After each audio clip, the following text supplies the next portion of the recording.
Toda guerra também é travada no campo da comunicação. Lados diferentes narram o conflito de maneiras diferentes. E o Brasil, que sofre grande influência cultural dos Estados Unidos, tende a receber informações enviesadas. Nos nossos noticiários, a guerra às vezes é dada como vencida. E a paz estaria a caminho.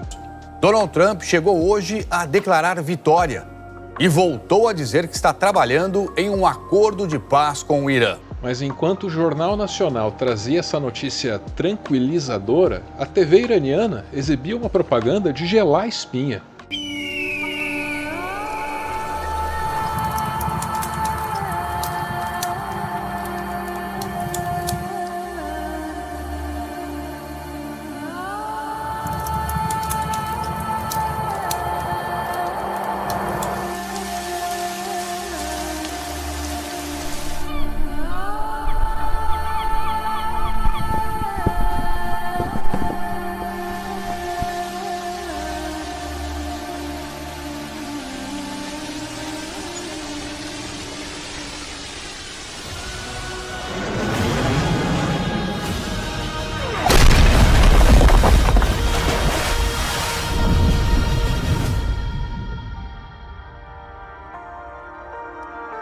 No meio dessa disputa de narrativas, analistas vistos como independentes fazem fama.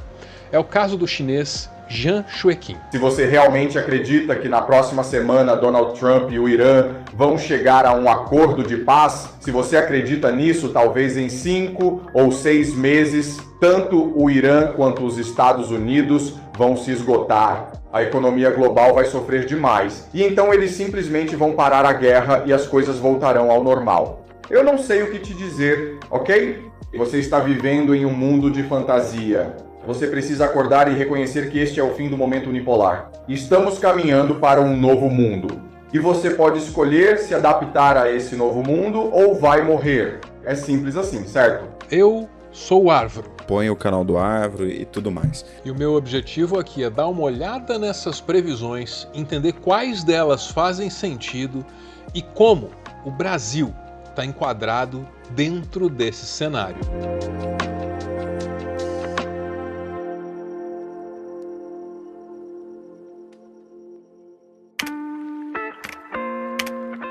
Uma guerra como a travada por Estados Unidos e Israel contra o Irã tem potencial para mudar tudo na sua vida. Ela começa mexendo com os preços dos combustíveis, dos fertilizantes, depois com os preços da comida. E esses podem ser só os primeiros impactos. Um cenário de desabastecimento não pode ser descartado. As consequências podem ser dramáticas nos próximos meses. Depende muito do que está acontecendo agora. E o que é que está acontecendo agora? Difícil de saber. O presidente dos Estados Unidos diz inclusive que a guerra já acabou e que ele venceu. Ele disse: "Nós ganhamos a guerra." Só faltou combinar com o Irã, que continua disparando um míssil atrás do outro e agora exige, entre outras coisas, manter o controle permanente do Estreito de Hormuz para parar os ataques. E é isso que faz com que Trump entre em contradição até com a porta-voz da Casa Branca. O presidente diz que a guerra foi vencida. A porta-voz dele diz que a guerra pode entrar numa outra fase, com a possibilidade de uma invasão terrestre. O porta-voz da Casa Branca disse que se o Irã não entender que foi derrotado militarmente, Trump vai aumentar a intensidade dos ataques e soltar o inferno. Palavras dela. Em meio ao impasse, as Forças Armadas Americanas ordenaram o envio de mais militares à região. Ao menos 2.000 paraquedistas estão a caminho do Oriente Médio, o que pode indicar uma preparação para operações por terra. Eles vão se juntar ao contingente de 50.000 soldados que já estão na região. E é isso que nos leva à figura do professor Zhang Xueqin, o professor chinês que conseguiu prever o início da guerra com uma certa riqueza de detalhes.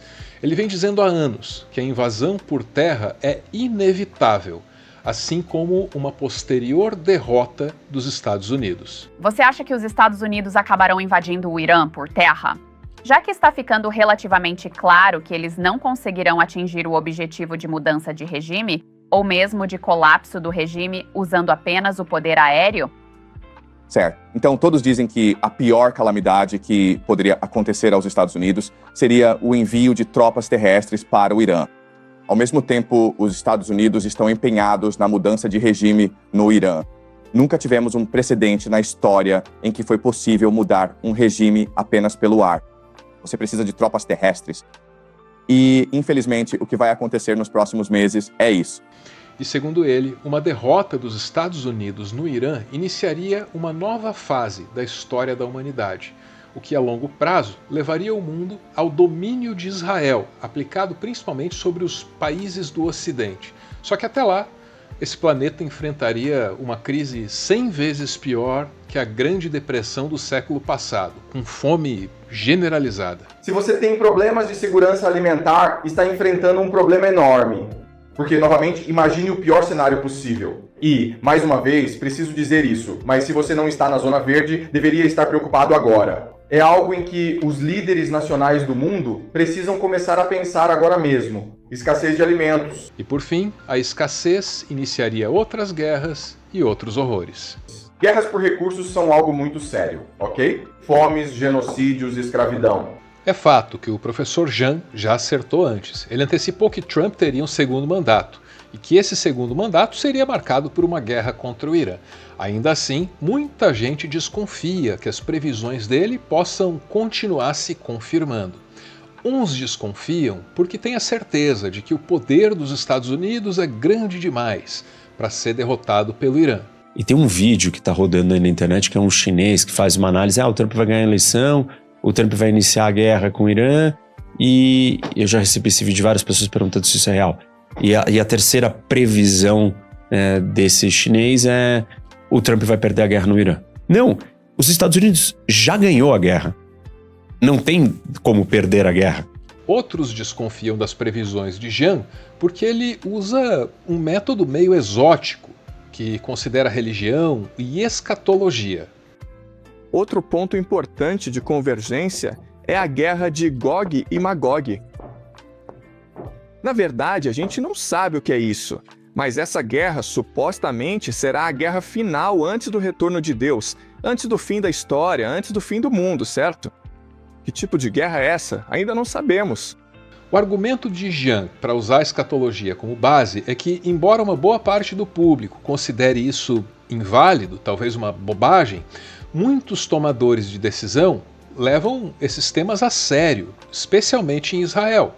Os analistas do cenário geopolítico podem não estar interessados na guerra de Gog e Magog, mas os rabinos estão, e na política israelense eles são influentes. Gog e Magog, pessoal, é a terceira guerra mundial nas profecias da Torá. É uma guerra que vai acontecer entre a Pérsia, que é o Irã, e entre o Ocidente, que é um Ocidente que tem a ver com idolatria e riqueza, que seria parte da América e Europa. Essa guerra vai ocorrer, eclodir, ela já vem acontecendo desde as Torres Gêmeas em 2001, e vai chegar um momento que muitos vão dizer: a culpa é dos judeus, a culpa é de Israel. E por mais que isso é uma balela, esse ódio infundado ocorrerá mais uma vez. Por usar elementos do ocultismo e das teorias conspiratórias para analisar o mundo ao redor, o professor Zhang acaba se sujeitando a ser analisado a partir desses mesmos elementos, do ocultismo e das teorias conspiratórias. Ele nasceu na China, imigrou para o Canadá, estudou nos Estados Unidos. E há quem veja essa trajetória como a de alguém ligado a alguma agência de inteligência. O professor Zhang é um cara que nasceu na China, foi criado em Toronto, depois ele volta para a China como professor. Na verdade, nesse meio tempo, apesar de não ter muitas condições, ele conseguiu uma bolsa para estudar em Yale. Então o cara tem uma formação numa universidade Ivy League, né, alto nível americana. E aí o professor Zhang ele volta para a China e começa a dar aula. Na época da pandemia, por falta de professores, ele foi desafiado a dar aula numa escola, preparando alunos chineses para ir estudar nos Estados Unidos. Você já vê que esse cara deve ter também um ladinho meio de inteligência, de espionagem, deve ter algo nesse sentido, operação psicológica, porque teoricamente ele está preparando pequenos espiões para espionar os Estados Unidos, né? Teoricamente, mas a teoria aí é conspiratória. E teoria conspiratória não é simplesmente uma mentira, não se trata de uma ofensa.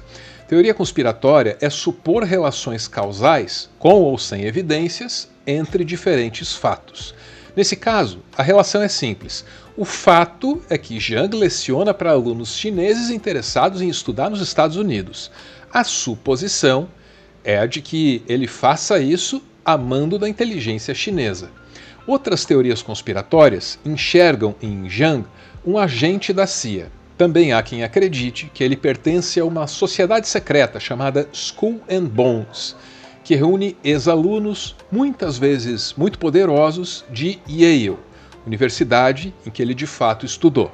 E essa última suposição de que ele seja membro de uma sociedade secreta é a mais interessante, por duas razões. Primeiro, porque ele mesmo propaga teorias conspiratórias segundo as quais essas sociedades secretas dominam o mundo. E segundo, porque nem toda sociedade secreta é do mal. Vou até abrir um parêntese para te explicar isso.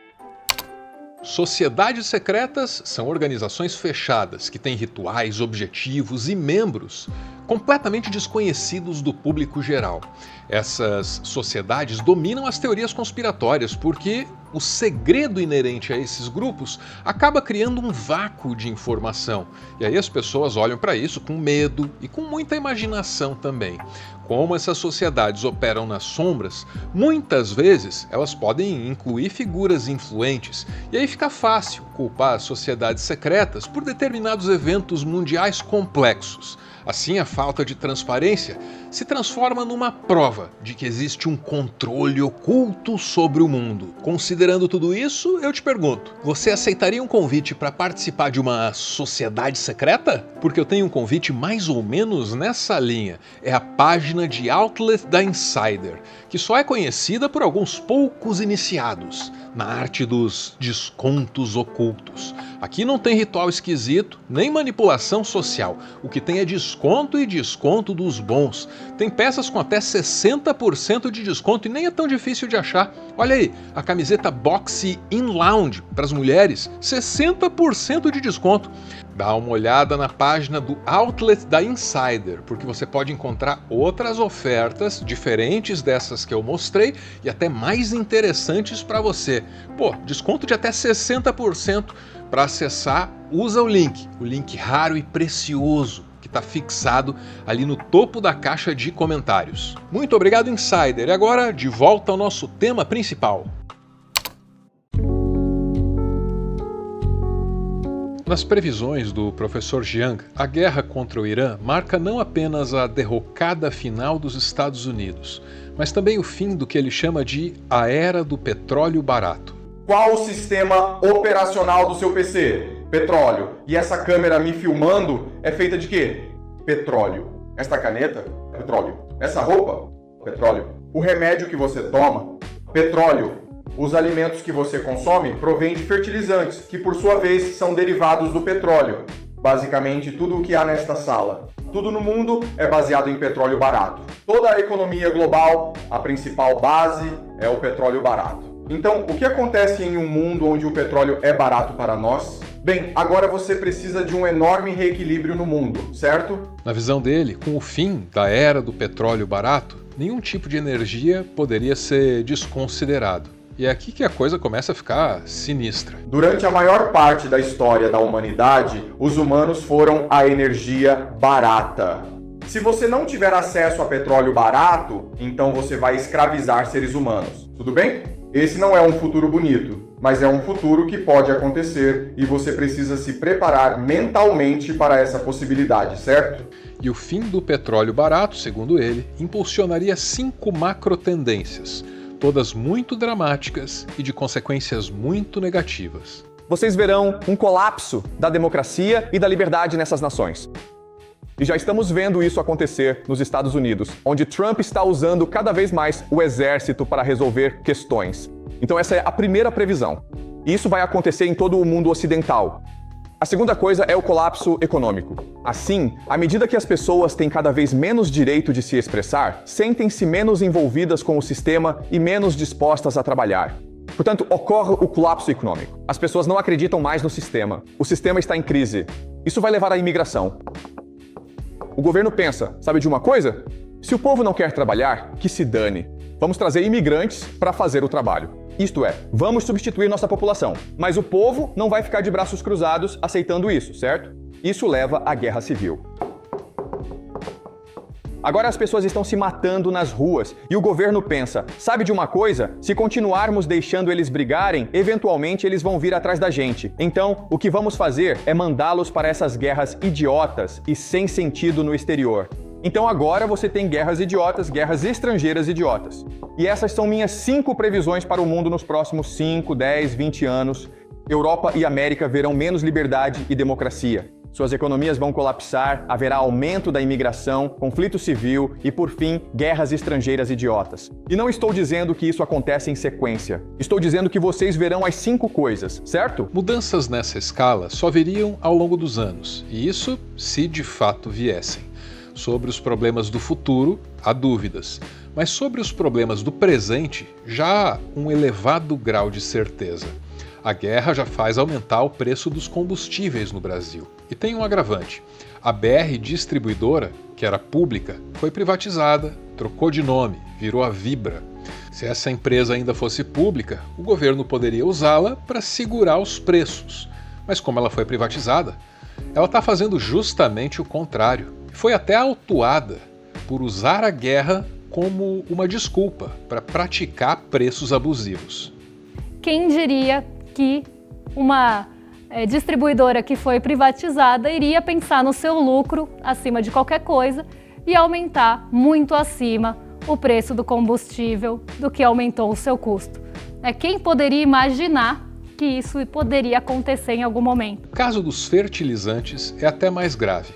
Como a economia brasileira é muito dependente do agronegócio, o Brasil começou nos anos 2000 uma busca por autonomia nesse setor. Tentar produzir os próprios fertilizantes. No auge, o Brasil conseguiu produzir aqui dentro do país quase que a metade dos fertilizantes que utiliza. Só que as fábricas foram sendo fechadas, com o argumento de que importar fertilizantes era muito mais barato.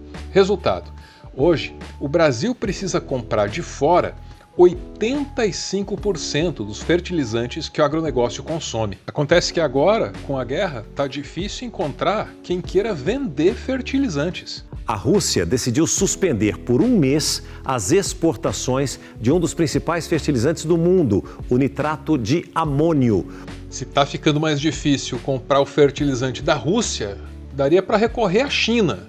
Ou será que não? A China, que é um grande exportador para o Brasil, já anunciou restrições importantes e relevantes, as maiores restrições com relação à exportação, limitando e reduzindo as exportações de fertilizantes fosfatados, e ela representa 30% do abastecimento do mercado brasileiro. E o resultado disso é que o Brasil tem estoque de fertilizantes para mais 60, talvez 90 dias, o que é ridículo. É ridículo, porque o Brasil estava se tornando autossuficiente na produção desses insumos que são básicos para o agronegócio e, claro, para a economia brasileira como um todo. Olha, em linhas gerais, Amanda, eu diria para você que esse mercado, em termos de abastecimento, o mercado brasileiro tem aqui estoques disponíveis para abastecer aqui por algo em torno de 60 a 90 dias. A gente não tem estatísticas oficiais, são estimativas que a gente trabalha de consultores do mercado. Então, até o início da safra estamos bem abastecidos, conseguiremos suprir as necessidades, mas como eu coloquei anteriormente, esse mercado ele comercializa antecipadamente. Então, grande parte do que já está aqui, ele já está comercializado. As decisões que levaram o Brasil a abrir mão de um certo nível de controle estratégico sobre os combustíveis e os fertilizantes estiveram embasadas no culto a um tal Estado mínimo. Tempos de guerra mostram que Estado mínimo é, na verdade, um eufemismo para Estado fraco. E fraqueza é coisa que a guerra não perdoa. Muito obrigado por ver esse vídeo até o final. Nas considerações finais, não faço mais do que mandar beijos para Aveiro, de onde veio a sugestão dessa pauta. Muito obrigado. Os apoiadores desse canal se reúnem no grupo, mandam áudios e assim nasce o nosso PS, também chamado de Finalzinho. Você pode se juntar a nós. Eu acho que eu estou completamente obcecado pelo Jiang Shueqin. Eu vejo todos os vídeos dele e, sabe, difícil achar uma brecha. Eu vejo as pessoas criticando ele na internet. Um podcast colocou ele na mesma categoria de uma vidente búlgara, né? Uma Baba Vanga, sabe? O podcast lá, Inteligência Limitada, colocou ele como um cara que faz previsões do nada, assim, entendeu? E tem ideias muito loucas de teoria de conspiração, e ele acertou igual uma outra vidente acertou, sabe? Uma coisa assim, uma fetichização, assim, e as previsões dele são acadêmicas, sabe? Tipo a Pax Judaica, eu acredito, pelo menos a leitura que eu faço, é que não é que ele acredita que a Pax Judaica vai acontecer. O que ele está denunciando é um plano dos sionistas, né, que ele chama de Pax Judaica, e esse plano está sendo implementado e você vê esse plano tendo sucesso, sabe? O que o Jiang já falava antes da guerra, né, que as pessoas agora também estão descobrindo agora, acredito que é sobre o possível ataque em usinas de dessalinização de água e as consequências disso, sabe? E o Jiang já tinha adiantado isso, sabe? Já tinha falado sobre isso muito antes. E eu vejo agora as pessoas descobrindo, né? Muitos comentaristas experientes, geopolíticos, né, da internet descobrindo agora sobre isso. Uma coisa que o Jiang já tinha adiantado pra gente muito antes. Então, o Jiang basicamente deu muito spoiler, né? Um trabalho muito importante do Jiang Shueqin é dar spoiler, né, do futuro. Acho que é isso que é a ciência dele. Depois do finalzinho, o finalzinho, aqueles últimos segundos em que eu te digo que se você quiser ajudar esse trabalho aqui a continuar, você tem duas opções. Entra na página do canal aí no YouTube e cogita fazer parte do nosso grupo de membros. Aí você pode mandar áudios como esse aí que você acabou de ouvir. Outra opção é essa chave Pix aí, se você tivesse sentido assim, pleno, generoso, disposto. Avalia com cuidado. Muito obrigado mesmo por ter ficado comigo até o finalzinho. Um beijo e, como sempre, valeu!